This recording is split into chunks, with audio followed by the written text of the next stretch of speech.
Hey, you okay? Bad dream? I'm sorry, sweetness. No, it's fine. I'm here. I got you.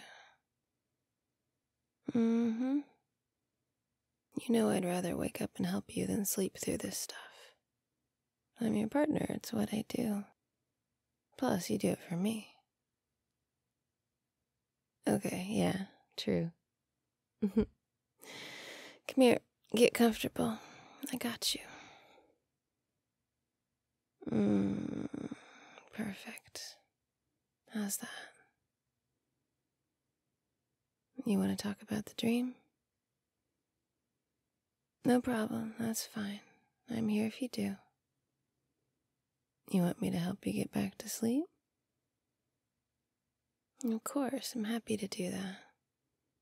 We can go back to sleep together. How about I rub your back a bit? Is that nice? Good. I can rub your scalp a little too if that helps.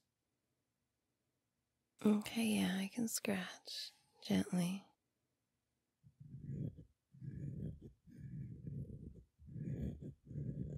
How's that? Good.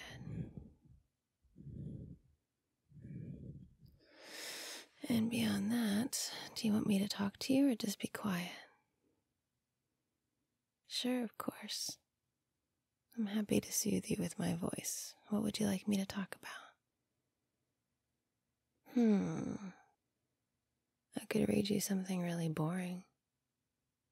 How about I tell you a story? You'll like it, I promise. A nice bedtime story to get you out of your head and back to sleep. Me and my soothing tone, you getting some rest. Sounds like a perfect plan to me. Okay. You comfortable for sure? Ready to sleep? Good. Let's see. Once upon a time, there was a very brave knight. Yeah, that's you. And one day the knight was walking through the market and saw a princess. Of course it's me. And the princess thought the knight looked like someone she wanted to get to know. So she walked up and asked. No, she asked how much was a reasonable price for a loaf of rye bread. And the knight said she should not buy the rye bread because it was not very good, this establishment. And they continued to talk, and they got to know each other a little better, and they made plans to talk more another time. But the princess's life got in the way for a while, and the knight's duties took up a lot of time. So it was a lot longer than they planned before they could meet again. Time passed, and then more time, and the princess worried that the knight forgot her. The knight worried the same thing about the princess. But then they finally found the time to meet up, and they met under the moonlight for a musical performance, and they danced together. And the princess looked into the knight's kind eyes and saw someone she wanted to see a lot more of. The knight asked the princess for a kiss. Yes, you did. Shush. And the princess said yes, and they kissed, and it was the sort of long, soft, slow kiss that lingers with you long after it's over. The sort that leaves your lips tingling and your head spinning and your eyes closed for far too long. The sort that takes you out of the world and into a place with just the two of you for just a moment. The princess said, let's do this again sometime. And the knight said, let's do this forever sometime. And that's how their journey began. Along the way, they had many adventures and saw many interesting places and people. Sometimes they would fight and sometimes they would struggle, but no matter what, they were a team. The princess brought a sharp wit and a passion for working together.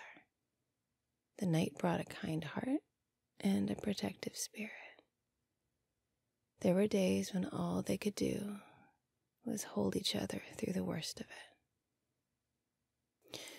And other days when they stood back to back, them against the world, fighting all enemies until they were left standing together, keeping each other up. Some days the princess was the stronger one, and other days the knight did the carrying. But through it all, they loved each other. They looked after each other. They supported each other, and they challenged each other. And at the end of the long journey, they were standing together at the very beginning of a brand new adventure. The princess took the knight's hand, and they stepped forward. And that is where the story starts. You know, I'm not sure, but I think we're going to find out. How about you? I love you too, sweetness. Do you think you can sleep? Okay. Sleep well, my knight. Dream of lovely things. And when you wake up, let's continue our adventure together.